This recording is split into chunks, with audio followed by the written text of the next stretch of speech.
Tangazo.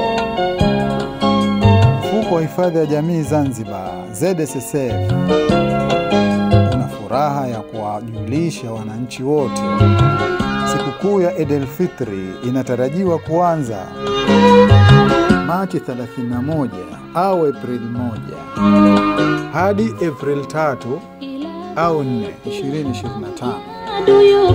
Hivyo, viwanja vya Mbweni Community itakuwa wazi kuanzia Idi Mosi hadi Idi 4. Huduma zitakazopatikana katika kipindi hicho chote cha sikukuu ni pamoja na tembea za watoto,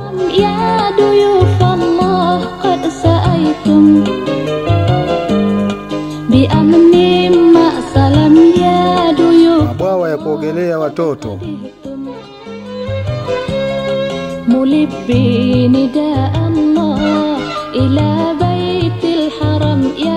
viwanja vya kuchezea watoto. Njoo wape raha watoto wako kuja kufurahia katika viwanja vya Mbweni Community. Karibuni.